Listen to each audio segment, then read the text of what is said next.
Hello, hello, and you all. Thank you once again for tuning into another episode of Outside the Box. I'm sure you've seen by the intro that we have a special segment today. Some special segments that I do sometimes called "Let's Talk About Relationships." The reason why I like to have this separate segment where we talk about relationships is because I am a certified life and relationship coach, and it seems like outside the box, like the regular podcast, kind of focus on life issues, but I really like to do something special for relationship issues because a lot of the time that's where most of our issues extend from relationships. I usually focus on romantic relationships, which is a part of the topic that we'll be talking about today, but it also is all different types of relationships, family relationships, relationships with our children, neighbors, friends, church family, and things like that. And so today we're going to kind of expand on that topic a little bit and not just talk about romantic relationships and marriages, but also family relationships, because today we're going to be talking about the trouble with blended families. This conversation is very dear to my heart. I am a part of a blended family as well. Didn't really grow up in a blended family, which I'll explain that a little bit later, but I definitely see the need for this. Blended families are becoming more of the norm, and it's really important that people have the tools, especially the Christian tools, on how to deal with it, because marriage is hard enough in itself. And when you have a blended situation, it can really be the recipe for disaster if you do not deal with it with insight and wisdom and the heart of God. And so to really dive deep into this conversation, I have two special guests, actually a husband and wife, who have a ministry where they kind of help other families with this. Before I bring them out, I just want to remind you guys to please like, share, comment, invite people to my page. These messages are not just for they're for a lot of people. So, and if they don't know that the option is here to even listen to it, then nobody can really benefit from it. So please make sure you like, share, and follow my page. Also, invite people to my page. That seems to be the best response that I get when people are actually invited. And also keep an eye out for my other smaller segments on Tuesdays and Thursdays. Tuesdays is Testimony Tuesdays, where I have a guest come on and just give a testimony about something that God has done for them in their life or a big lesson that they've learned. And then also about my Father's Business Thursdays, where I highlight a Christian business. And so that's it. And so now I will bring out my guest. And so my guest today is Carday and Aircinia Marshall. Thank you guys for tuning in. I know we were supposed to do this a while ago, and we had to reschedule. And I'm really happy. And I was really disappointed. I'm like, oh my goodness, because I really, really want to hear what you guys had to say.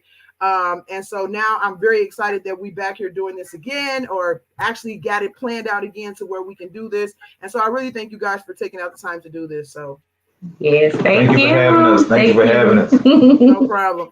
So before we get into the conversation, can you let both just introduce yourself, let people know who you are? Okay, I'm Aircinia Marshall. Just typical wife, mom, entrepreneur, and just serving, being the hands and feet of Jesus in the earth realm. We started Cocoon to a Butterfly ministry, which just touch on several life issues that we deal with. I once counseled with Mercy Multiplied. And so once the Lord transitioned me out, we started, serving in other capacities. And so we started, like I said, Cocoon to a Butterfly Ministries. We have, as an entrepreneur, I have Anointed Creations, where we do Christian apparel. And other awesome little knickknacks and cute little teas to speak life over individuals, because we all need life spoken over us all.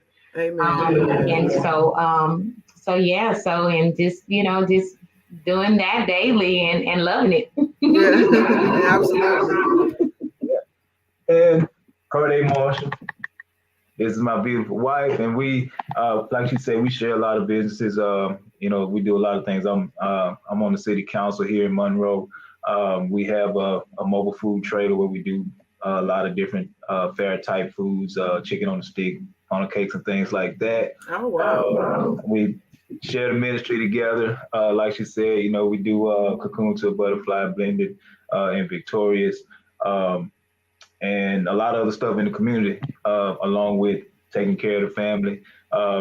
We have a family with 6 kids. Like we said before, I had 2, she had 2, we have 2 together. So definitely blended. But I grew up in a blended family as well.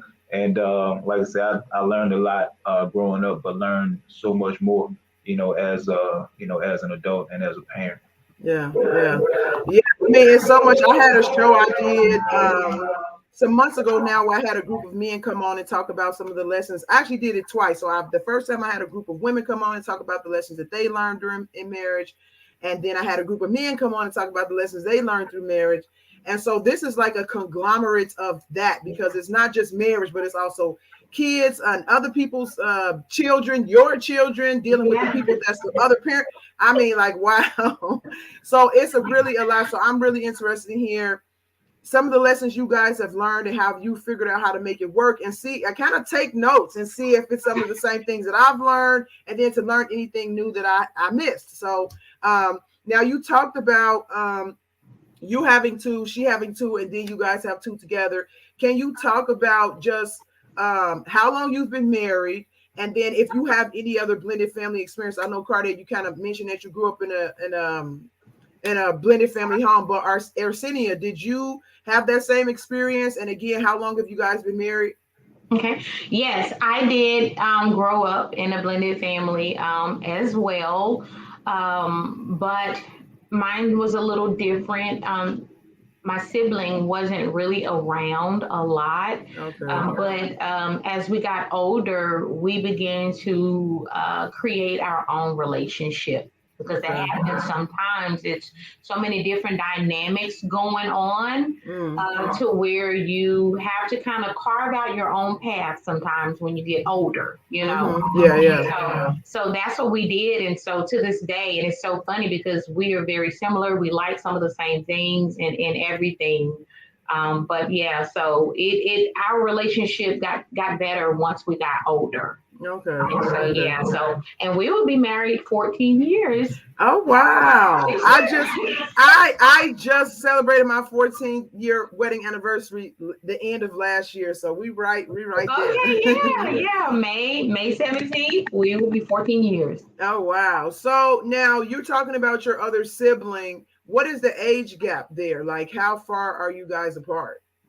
About 12 years. Oh wow, that's a huge difference. And so how with the 2 that you guys had before and the 2 that you have together, what are some of the age gaps? I know you probably don't want to go into the whole thing, but I really want people to get a good idea of what type of situation you guys are in so that they can that they can do it. Yeah. So what are some of the age gaps between those kids? We have 22, 21, 22, 17, and 12 and 9. Okay. Wow, that's a lot. Like, I've just started to get into the adult kid realm. My oldest daughter will be 21 this month, actually. Yes. And it's a total different shift from dealing with a small kid too. And I was like, okay, when she gets 18, I'm done, and it's like, oh, I'm actually not, so and it's harder than it was before, because okay, that's all totally different story. Yeah. So can you guys kind of go into like your ministry and like, well, I guess you can just start by explaining some of the difficulties that you kind of ran into and how you kind of use those things to what you learned and how you use that in your ministry to help other families. Okay. Well, we will say that when we first started out, we decided, and how we were brought together was only God, because we were not on each other's radar at all. Okay. But we knew that we needed to do marriage counseling. So we were like, yes, we're going to do this. We were so excited. We did marriage counseling, and it went well, minus one problem area that we had. But overall, it was really good. And we got married. And after we got married, everything just went haywire. We were like, what in the world is going on? Yeah. And we realized that we did the marriage counseling, like you said, we did counseling, amongst ourselves. And like you said, it was good. I mean, we hashed out some things, identified some things that we were dealing with, and shared, opened that part up. But during that course, we never received any counseling as far as blending a family. Right, right, Not one thing, right. So, and we talked about the kids and all that, but as far as just how to blend this family, what steps to take, they weren't included in the counseling or anything like that. So, like you said, once we got married and started bringing everybody together, and you got all these different personalities and characteristics, it was like, okay, we got to revamp, something something ain't right. So we going in good, but like I said, we got a whole nother level to reach. Yeah. And I think like one of the things, and I think we do this a lot just as human beings in general. We always have this idea of how stuff is going to be. And then when we actually get in it, it's not exactly what we think. And I think a lot of times people, especially in blended families, they just have this idea that the other person is going to fully accept their child, just like they accept their child. They're going to feel about their child the way they feel about their child. And it's not something that you'd really like understand the difference between biological parent, non-biological parent, and all the dynamics. Then of course you have the kids in there and things like that. And so can you guys tell me what some of the things, like you talked about things just went haywire. Can you talk about what some of those haywire things were? I would definitely say when it came to us coming together, spending time as a unit and bringing the children in, they were having to share the parent, with someone else. So Carday's children, they lived out of town, and so they would come in to the home to visit.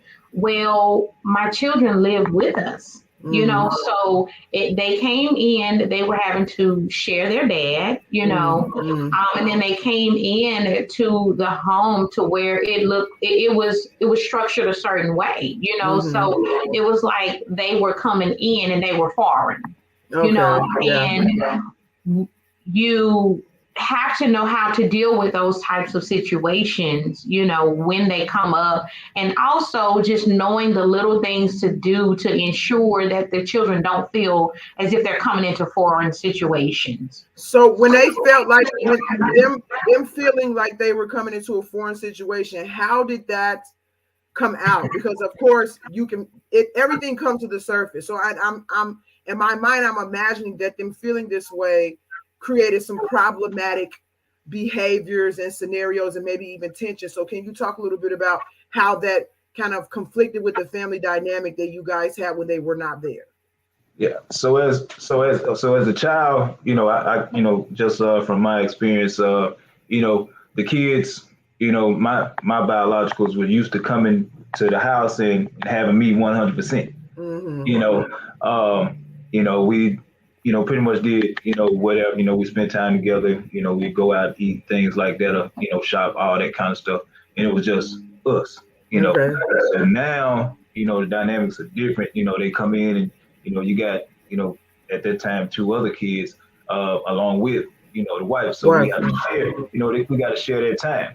So, and it's kind of hard for them, to adjust to, okay, now it's different. I don't have my dad like, 100%, like I had before, and I'm only here for a short period of time. So yeah, you could see it in the, in the attitude a little bit. You can just kind of see them, the emotions, kind of change. It may, wasn't much conversation about it, but you could tell that, something was going on. That they felt some type of way about it. So that's kind of what, what we experienced initially, kind of, just to themselves a little bit sometimes, and, maybe not even just kind of participating in, some of the activities because, they wanted that one-on-one, like they were accustomed to. So. Yeah. So how did you guys first? I mean, I'm sure there was some conversations between you two about like, hey, something's going on. And so how did you guys decide to resolve it? Like, what did you do?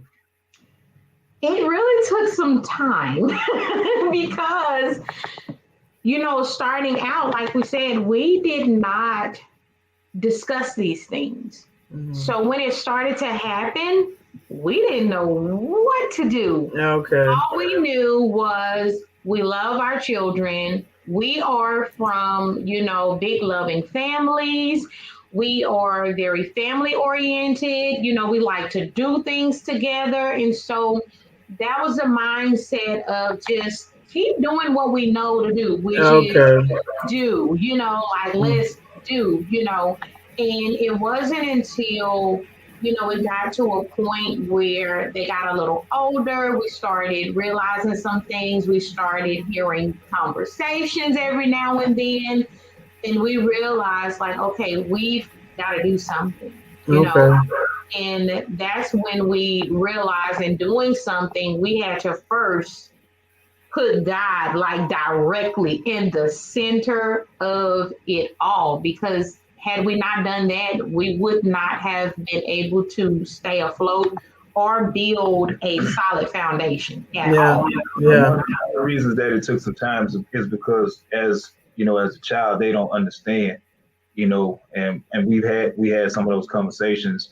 They want to know why, why, why you're not with mom anymore, why you're not with dad anymore, why you with someone else, and we have to, pretty much start a whole new family when we had a family, Yeah. recently. And like I said, as babies, as toddlers and things like that, they don't, they don't really discuss that. But as they grow, they start to wonder and see, okay, I'm going home. I'm coming back to dad. Dad has a wife, or mom has a new husband, and I'm not used to that, or that's not what I want. I want my mom and dad together. So Mm. yeah, so those conversations, start to happen as they mature and as they grow. So even if you get to a stage as they mature, you still have to, deal with those stages as they mature. Yeah. And I think you bring up a really interesting point because I know my parents divorced when I was a preteen, and then my mom had a guy that she brought into the picture, and we all hated the guy.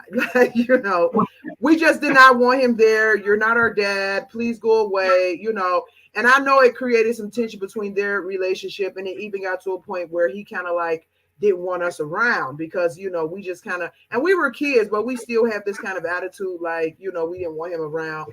And in our minds, the enemy was in our house. Like, Yeah. And so I think you bring up an interesting thing because a lot of times the kids do take their parents not being together anymore and somebody else coming in as a threat. They don't really as a threat to kind of what they were used to and what they had, or even their parents possibly ever getting back together, because now you're here, so they're not going to get back together. And so in your experience with kids feeling this way, like you say, you guys kind of brought God in the center, but how did you address to let them know that the other parent was not a threat, and to try to help them accept the other parent, because that's really what you're trying to do? We had tough conversations, really. Like,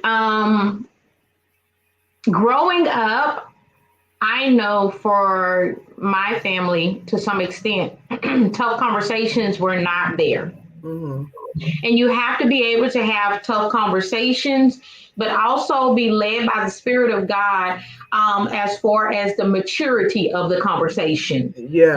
Because you have to be able to answer the questions truthfully, but on the level to where it doesn't pull them into adult things. Yeah. Oh, great answer. Yeah. You know what I'm saying? And so we had to have those tough conversations. And we also made sure that we didn't force titles. So when it came to like my sons at the time, we didn't come in and say, okay, this is daddy. Okay. Daddy. We allowed them to come up with a respectful name. Okay. And so that's what we allow them to do, and so they had, a name that they would call him, they call him Q Daddy, that's what they called him when they were little. But over time, Q dropped off.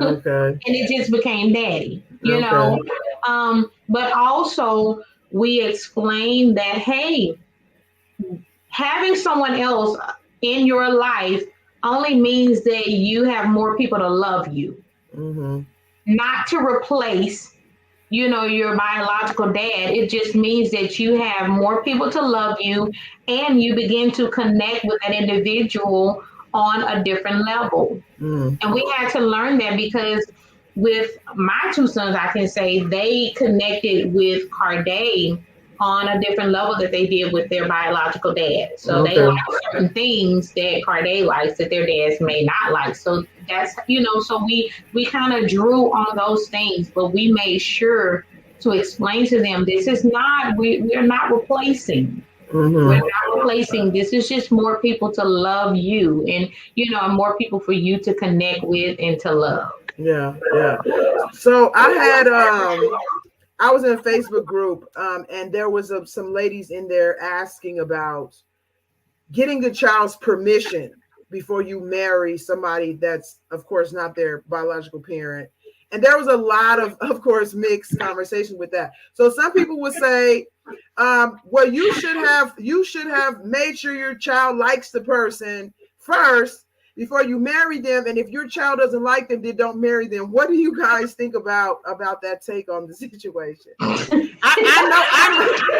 know how I feel about it. Wow. I first want to say that they are allowing a child to weigh in on a mature decision, but not only that, on a God ordained decision. Exactly.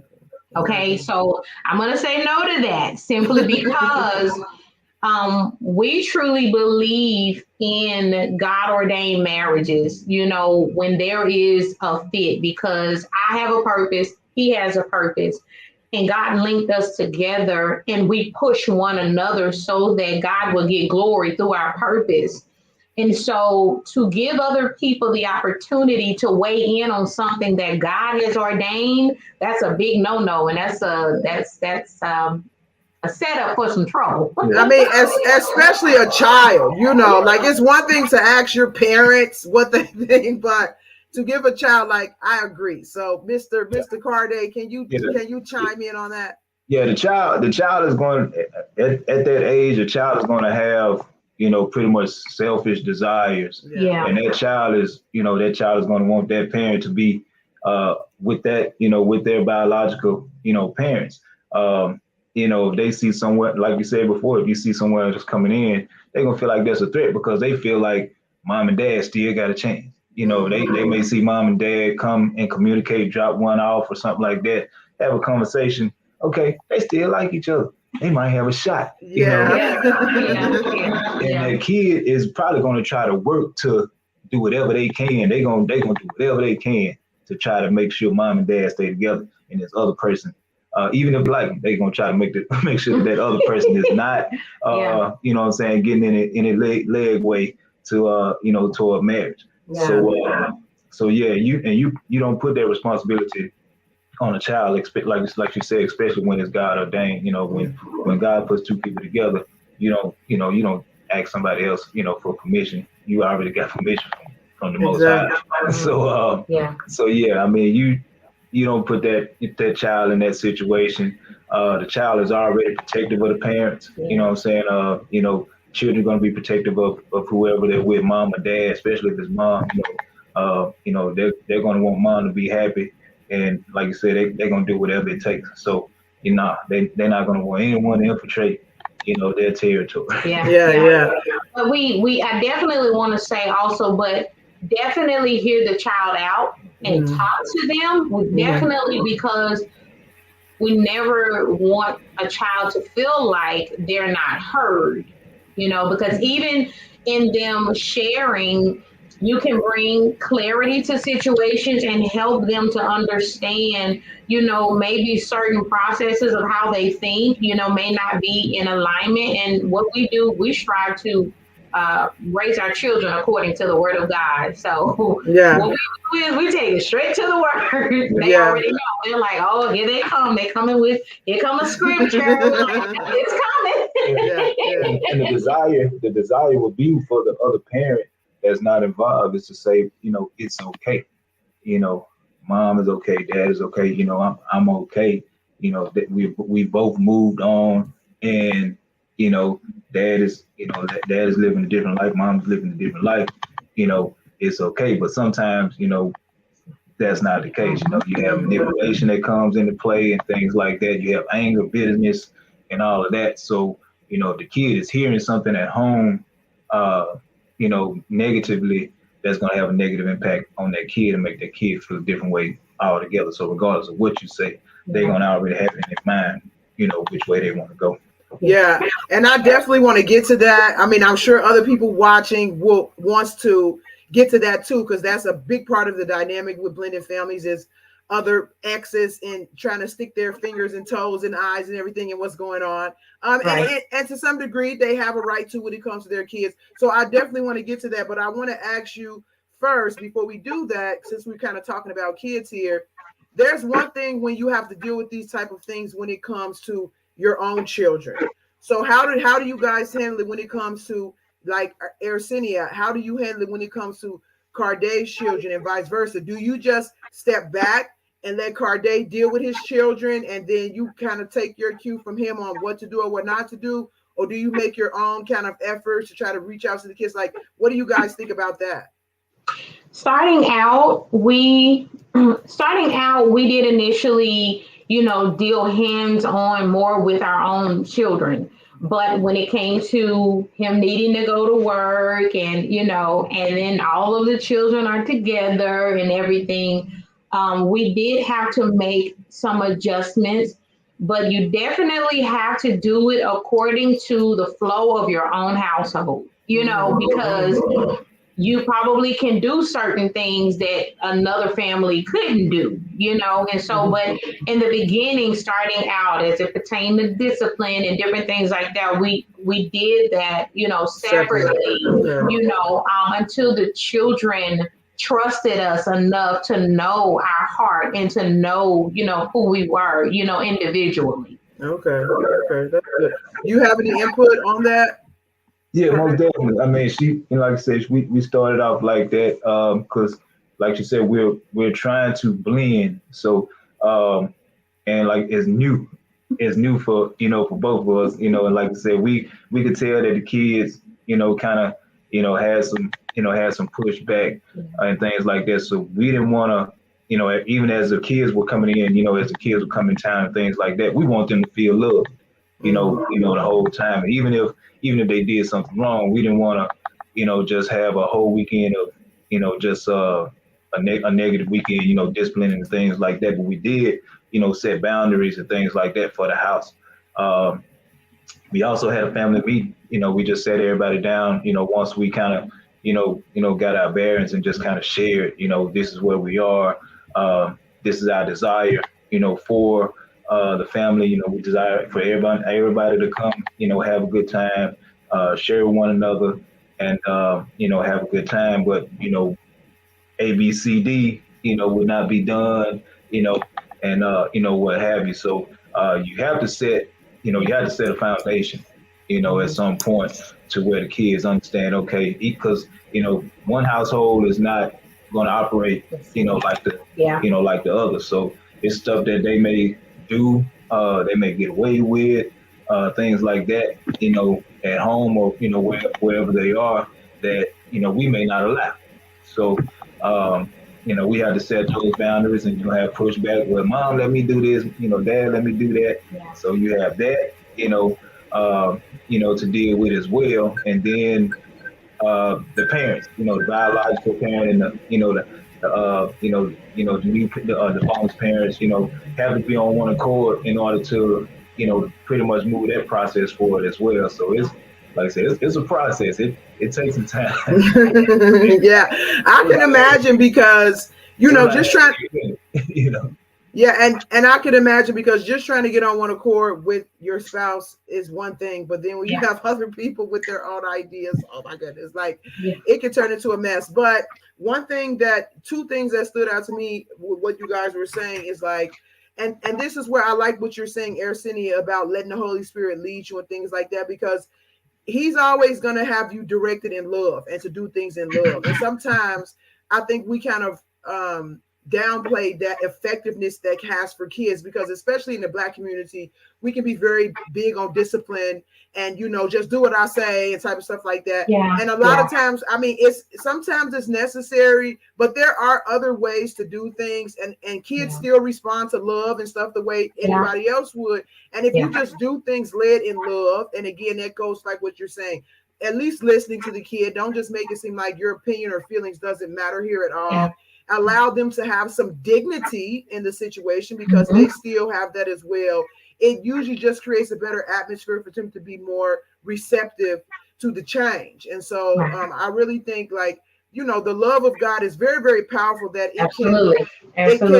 it can change the atmosphere and things like that to make it a little more moldable and easy. So that's one thing that you said. Another thing is, like, you guys are talking about being on one accord. I mean, you know, dealing with your kids and his kids, and how do we get them to kind of at least gradually accept this winning situation. But the main thing that is required in order to do that effectively is that you guys are on one accord. Like, you guys so it's like you can't be, like, you know, on totally different pages, and you're doing one thing over here, you're doing, like, that's going to make the situation much more chaotic. So it's like you have to make sure the foundation, which is your marriage and relationship, is kind of strong first, before you can kind of get on one accord and work together to now bring all these other people in. And so I just wanted to point that out as well. Yeah. And that was the case initially. You know, we you know, and that's what you know, when we talked earlier, that's why I said I had to get myself out of the way, because, you know, like I said, I was used to doing things, you know, a certain way as a single parent. You know, so and, you know, in my own mind, I was doing what was right. You know, I was taking care of my kids. I was providing for them, you know, making sure they, you know, had what they needed and all that. So, but as you know, once you get a wife and a family, you have to make some changes. You have to make some adjustments, you know, and like I say, you have to be on one accord. So what I may feel is right, you know, or was right, it's totally different, as, you know what I'm saying, as it pertains to being, you know, a husband and a spouse. Things totally change. I mean, I was used to jumping on the road, you know, whenever I got ready, you know, to go pick up my kids and things like that. You know, but, you know, now, you know, I got a family, you know, I got a wife, and I have other children. So I have more responsibility. You know, I have, you know, to take all of that in consideration. What's going on at the house, what the kids have going on, you know, possibly, you know, during their week and stuff like that. So you have to create, like I said, we definitely had to be on one accord, because, you know, she may have had plans, for us, you know, so we had to make sure that, you know, we were on one accord. And it was hard for me, because I had to kind of pull back on, you know, things that I normally did. And that, because like I said, me, you know, being a father, that's, you know, I thrive on being there for the kids. So it was some, you know, some situations where I couldn't leave because we had previous engagements and things like that. So I felt like, you know, for a while, I felt like, you know, I was neglecting, you know, the others, because, you know, I had to kind of pull back to make sure that, you know, home was taken care of, you know. I had to do some soul searching and, you know, some praying and things like that to kind of make sure that I was in line with, you know, what needed to be done as a head household. Right. If I'm out of line, then we all gonna be exactly. Did you have anything you wanted to add, Aircinia? Yeah, as he was sharing, like when he said that he was so used to jumping on the road at any time and different things like that. Well, being a helpmate, you know, you come in and you have to take care and help, you know, your spouse. And so the bumping of heads and ideas came into the fact that he was used to going and just running and not taking care of himself, you know. And so coming in and like, no, you can't, you know, no. And my words, I had to learn, the Lord had to train me on my words and everything. and my heart was in the right place. I'm coming in and saying, no, you can't do this, But the Lord began to train my words as a wife, to help him to understand I'm not trying to control you. I'm trying to care for you. I'm trying to take care of you. And because I would tell him all the time, I said, if you're on the road all the time and you're not thinking things through, you're just going, none of us will have you. Nobody would have you, And so the Lord began to work with me on how to share and how to communicate with him, because I knew that, he wanted to be there for his children in every capacity. There were times where we could all get on the road and go to their functions. And then there were times where he could only get on the road, But I just would come in and say, okay, honey, you don't need to do it this way. Instead of coming in and say, you can't do that, Right. Truth be told, the enemy will come in and start a whole war. Right. One sentence, Yeah. And so we had to learn, in that area as well, how to communicate with each other properly. But also we had to make sure that we were reminded each day that we were each other's helpmate. And that there were things that he probably saw that I didn't see, and things that I saw that he, didn't see, So it started, that was the beginning of us getting on the right page. We had to, like he said, he started working on himself, and I had to start working on myself as well. Exactly. Very vocal. Yeah. Look, a lot of us women have that issue. So I just did a show last week about how to stand for your marriage. And we kind of went into how a lot of times women, because we do feel helpless a lot of the time when it comes to doing stuff, that we start to use our words as weapons without even sometimes realizing that we're doing that. But it kind of comes out of a place of helplessness. But God really does have to help you to realize what you're doing and to tame the tongue. So we have that. Yeah. So what I wanted to ask you guys, like, which I know some people want to know, how do you deal with the exes? Like, how do you, because a lot of times that can be, if that's not the first problem is the kids, the second problem is definitely the exes and how they contribute or sometimes don't contribute to the situation. So you might have exes that are not in the picture at all, and then more of the financial burden, everything. The care falls on just, you two as a couple. And then you have parents, exes who, or the other biological parent who's kind of like what Carday said, trying to manipulate and sabotage and things like that. So what is your advice about that? I will first say agape love. Agape love. One thing that we truly realized and made a point to do was never to bash the other parents, simply because that doesn't benefit anyone, first of all. But not only that, the children are a part of the other parent. Exactly. So if we are bashing the other parent, then we can open the door for the enemy to use that in the child's life to say, well, if that's my dad and they feel like that about my dad or my mom, then, what about me? Exactly. Exactly. So that's something that we did not do, will not do, and even when situations came up, we acknowledged the truth of whatever was going on. We acknowledged the truth, but we also had to come together and come up with a plan of action, to stand together, to deal with it. Yeah. Wow. And God worked with me, in multiple, capacities. But one thing he told me to do was to go all the way back. Like go all the way back to conception, like when kids were born, and just look at, like I said, I had to work on myself. I had to work a lot on myself, and it took me back to the beginning when everything started. And he said, repent, ask for forgiveness, and and move forward. And that's what I had to do. I mean, I went all the way back to the time when we had the kids, because we had the kids out of wedlock. So So I went back, did all that, asked God for, for forgiveness for that, repented for that. And after that, I reached out to each one. I had two kids by, two different mothers.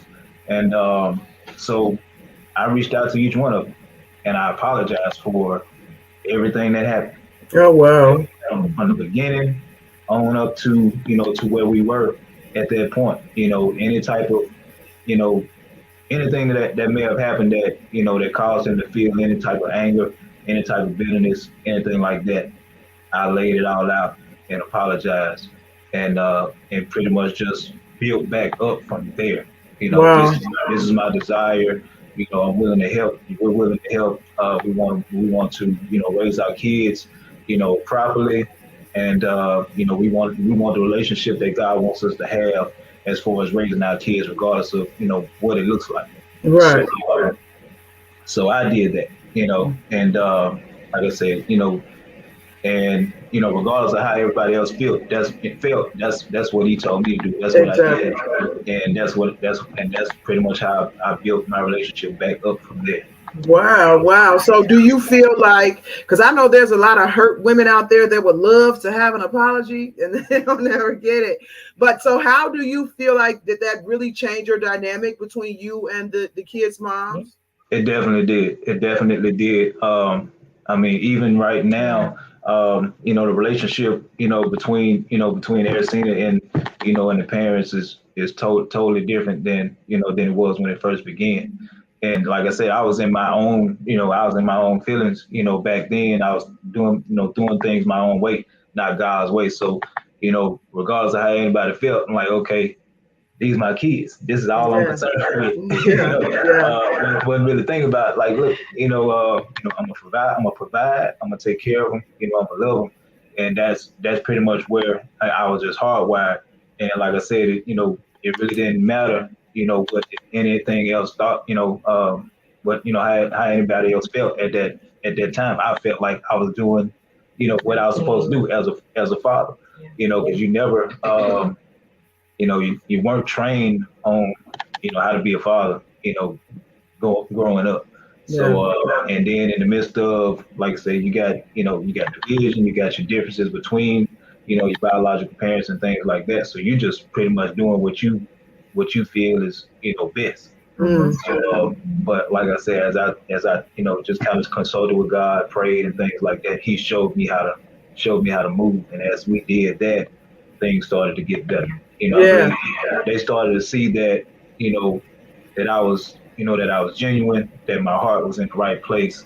And regardless, what had transpired in the past, that I truly, was asking for forgiveness and I truly wanted to, make things right.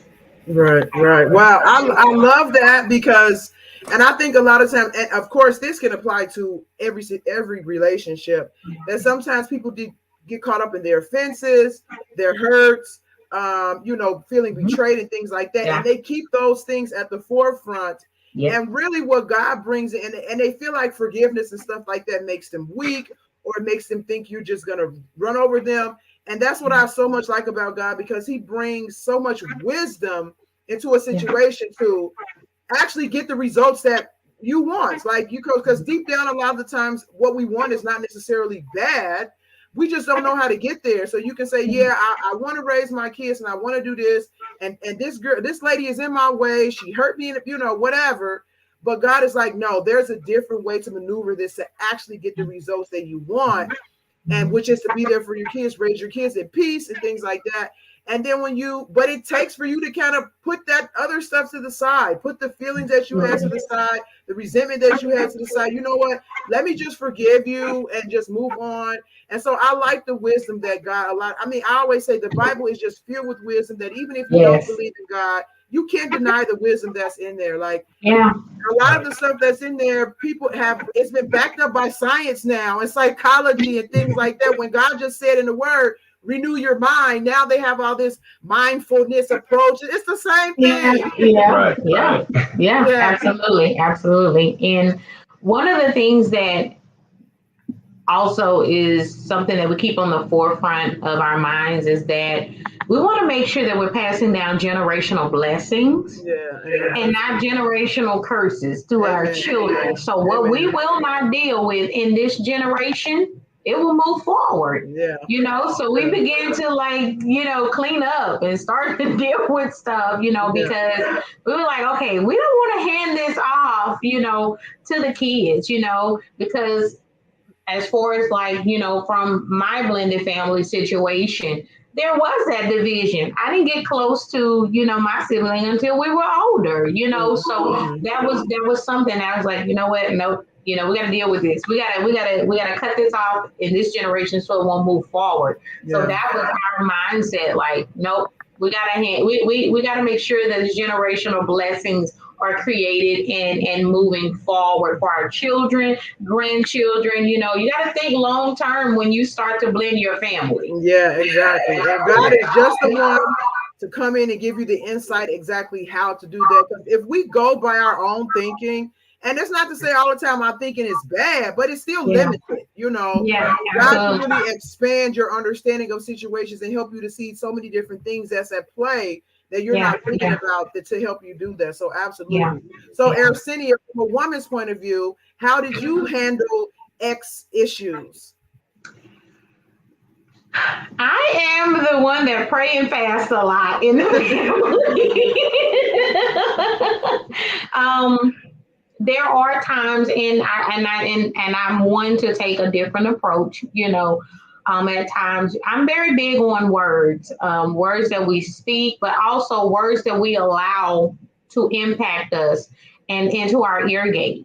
So I would communicate when I needed to, but if there ever was a time that the communication got negative, I disconnect. For a period of time, because the way I view it is, and not in a sense where I disconnect to where we're not able to take care of the kids properly, but it's like, okay, we're not going to have this conversation right now, in that capacity where you pull away, because what doesn't need to happen is that you keep forcing conversations and then the wrong things start to spew out. And so sometimes when the communication begins to get a little rough and attacks or whatever start to happen, you got to pull back and you got to revamp. You got to go before the Father and say, okay, Lord, I need you to teach me how to deal with this, because again, what do we say? The foundation of it is agape love, like literally, so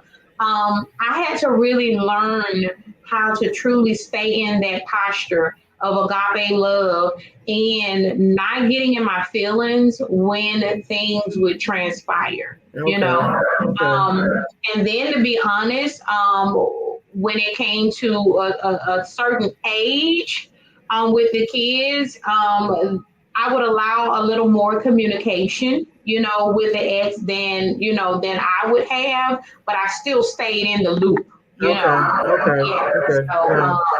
and again, it was just, when it got crazy, I go in my prayer closet. Because I learned that when you're blending a family, the enemy gets into all kind of little cracks and crevices, If we don't stay prayerful and if we don't fast to get insight and wisdom and stuff, we will just jump in that thing and be all in our emotions. We'll be cutting up and clowning and just mess up everything. Exactly.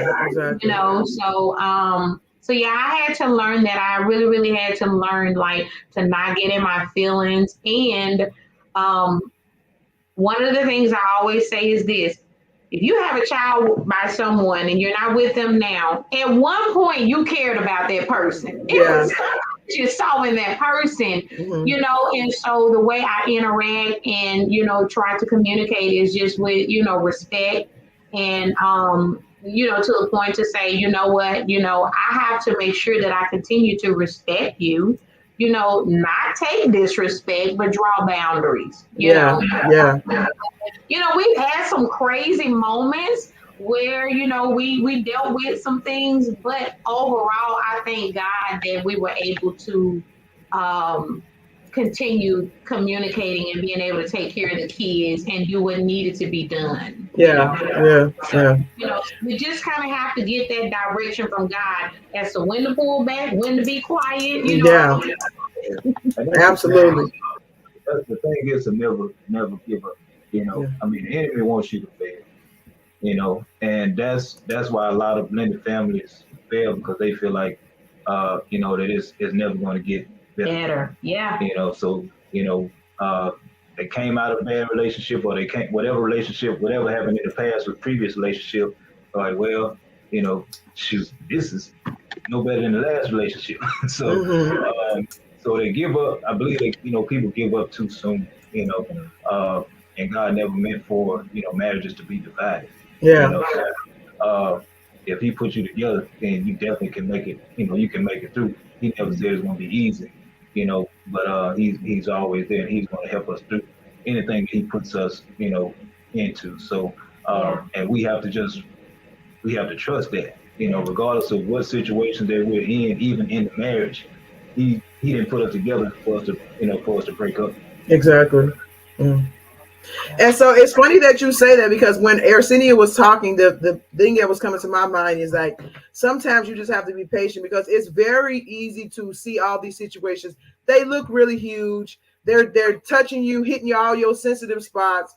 For you to just say, forget it, I can't do this. And even when you pray, that doesn't mean solution is going to come really quickly. And so you just kind of have to pray, do direct, like what you guys are saying, deal with things how God is telling you to do. And then after that, you have to wait it out. Like, you have to keep doing what you're doing. Make sure you're doing the right things. You're not making the situation worse, and just wait it out, because I've noticed that over time, you really start to see how God is kind of maneuvering and working in situations. A lot of times, because He's God and we know He has the power to create a universe, we're like, why are you taking so long to fix this? Like, you just snap your fingers and it'll be better.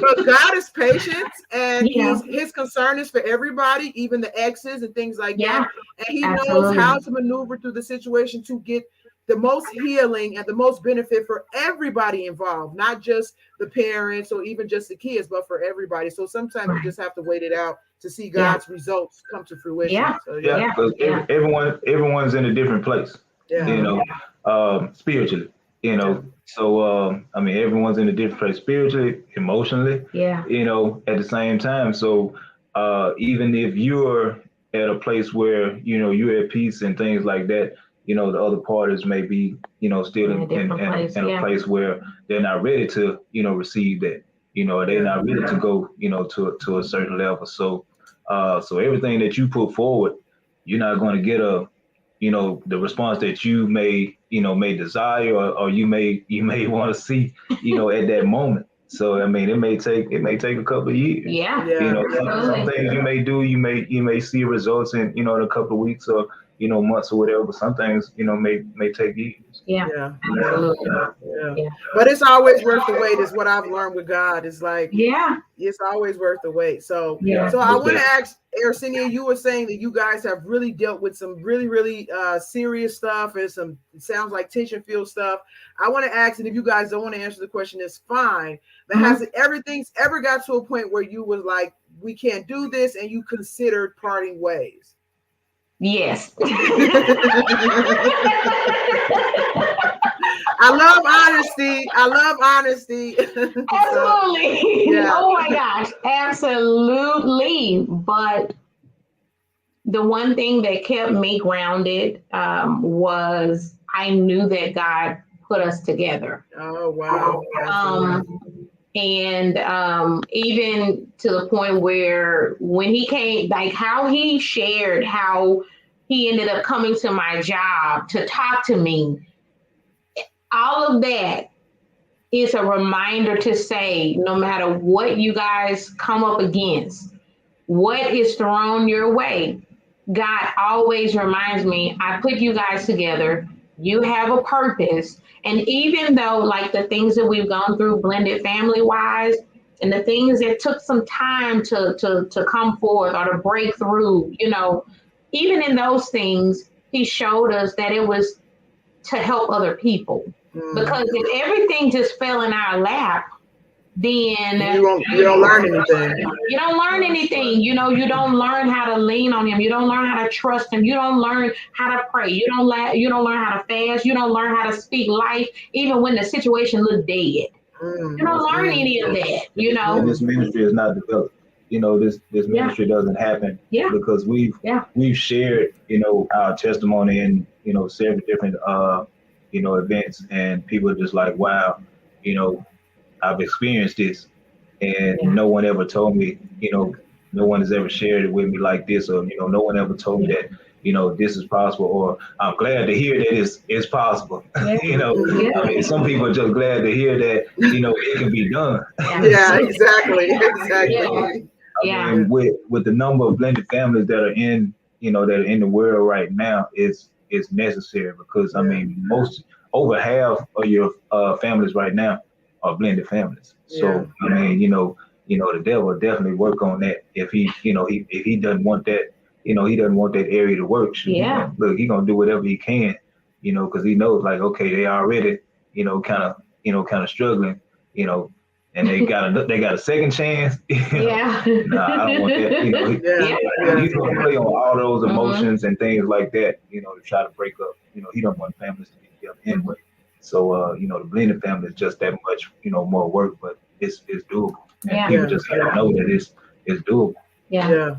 And that's the thing about testimonies and sharing stuff like this. Even with my whole podcast, Outside the Box, it's like understand that God can be in the midst of like so many different situations where we seem to limit him, because I know for some people who might feel like, well, you had kids out of wedlock. Like, what do you expect? And this is just a consequence of what you did and stuff like that. I know even me, I brought 2 kids into the marriage. That thought has come to my mind. Of course, it probably was the enemy, but you really try to limit God and you think he can't help you in this. Or, you know, I have had shows about addiction and depression and so many things. We just limit God.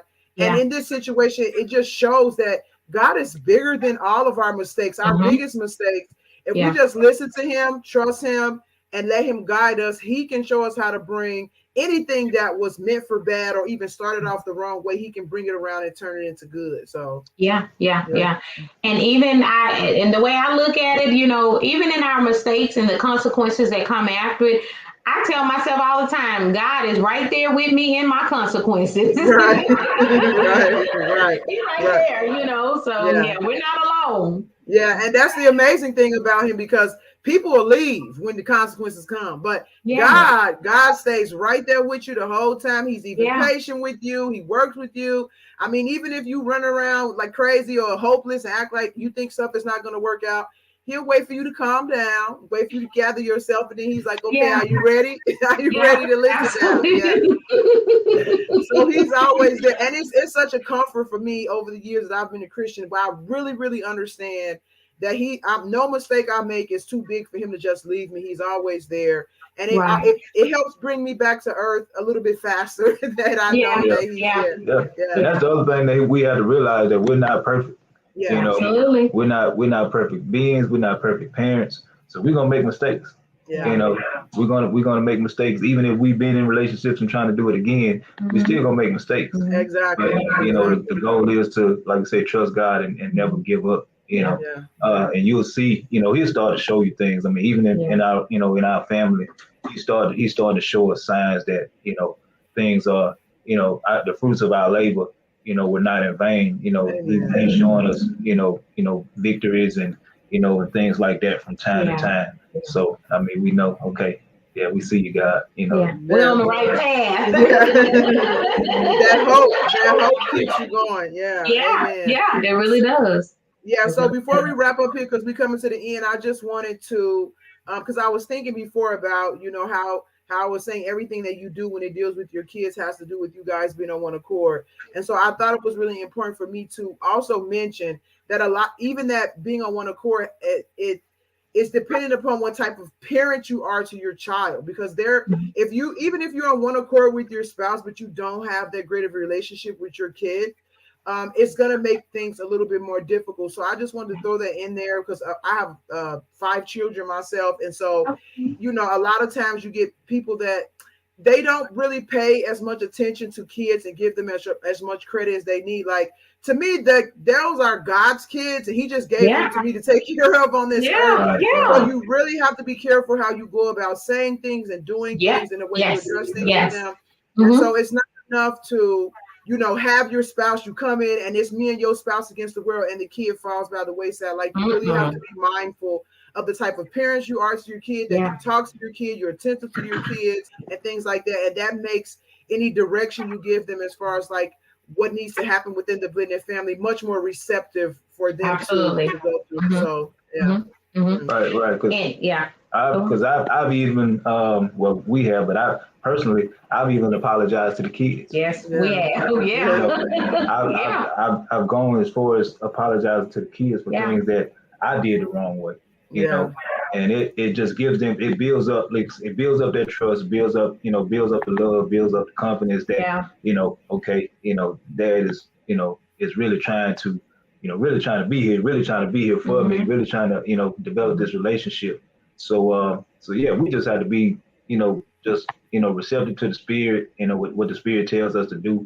And that's the thing, we just stay rooted in God, regardless of what happened. You know, we stay rooted in God, because if we hadn't, you know, ain't no telling how many mistakes we would have made on top of the mistakes we were making. Exactly. You know, but, you know, like I say, that's what has kept us, you know, thus far. And you know, even with the kids, you know, sometimes they didn't want to go to church at times and things like that. You know, but like I said, we're starting to see the fruits of that as well. You know, just keeping them rooted in God. And you know, like I say, that's pretty much what kept us, was just that we made a decision that, okay, we're just gonna trust God and, you know, and go from there. Wow. So before we wrap up here, I just want you guys to, you know, give any last words. So if anybody is watching from a blended family, of course, from a male's point of view and then a woman's point of view, what advice would you give to any woman, Aircinia, about a blended family? Like, just a key advice that you think would really be really helpful. Okay, my key advice would be, there was a gentleman that we learned about. His name is Ron Deal. And he spoke about blended families being like a crock pot, the meal in a crock pot, meaning if you're doing stew, you got to put all these different things in there. And over time, while it's cooking, some things became tender before others. Okay. Meaning there's going to be times where one child may warm up before the other child does, you know, toward the other, toward, you know, you as a woman, you know, but, you know, allow the child to walk their own path respectfully, you know, and allow them to connect with you on their own terms. Don't force it, you know, trust God. Rise each morning and pray and declare unity, you know, for your marriage, for your children, and trust God and walk in agape love toward, of course, your husband and toward the children, as well as the other, you know, parents, you know, in the family as well. Amen. Mr. Carday. Well, like you said, just trust God. And because, you know, like I said, the male is the head of the household. And whatever flows from the head is going to trickle down, you know, into the family. So if the head of the household is not operating, you know, in a godly manner, it's going to flow, you know, it's going to flow down to, you know, the kids and everybody else that's, you know, that's surrounded. If there's a negative mindset coming from the head, it's going to be negativity all through the household. And to just, like I said, just not rely on your own wisdom, you know, rely on the wisdom of God. Let God use you, and let Him, you know, show you how to navigate through those situations that may be difficult sometimes. And just know that it all works out, you know, for the good in the future. Yeah. Amen. I love it. I mean, of course, there's so many avenues we can go into with this conversation. I'm thinking of some stuff right now, but I'm like, hey, it's time, you know. maybe we can come back and do something again, maybe a different topic or something like that. But this is definitely something that is really needed for the time that we're in now. And so, Yeah. But I thank you both for coming and sharing your experiences and your testimonies. And if you want to let people know about your ministry, where they can find out more information about you, anything that you have going on, I'll leave this, we can wrap up with that. Okay. Well, we have Cocoon to a Butterfly Ministry. We're on Facebook, and that page we share God's Word. We do challenges every week, and we do pop-up lives where we cover different topics on there. And so every now and then, sometimes you'll see me, and then sometimes you'll see us both on there, especially as it pertains to families. You know, you want to make sure that we present a unified front as it pertains to families, because that's the first ministry that God gave us, which is family, you know. So we do have that page. Also, we have blendedandvictorious.com, where we do our blog. We discuss different topics and everything. And coming soon on Amazon, as well as on our Cocoon to a Butterfly ministry, we will have Blended and Victorious, a guide, a biblical approach to blending your family God's way. This right here focuses on self, the parents, us making sure that our foundation is right when it comes to us blending our families. So we deal with some very, very important and tough topics in this workbook. You get through this workbook, declare the word of God, and trust God. You'll be on the right path to blending your family right. Yeah, amen. So links for their group and their website should be either above or below this post. So if you're interested in reaching out to them and getting some more information, even some of your own questions answered and things like that, you guys, please feel free to reach out, because like I said, this is a growing thing and we need all the help that we can get, because life is difficult. Life is very, very difficult, and blended families just bring another level of complexity that, like, there's some stuff we can do without God. Like, granted, we can. Some stuff, like, hey, we need God, and blended families is one of those things that we absolutely need God to help us do it the right way. So yes, I listen. We put him in everything. Yeah. We put him in everything. Yeah.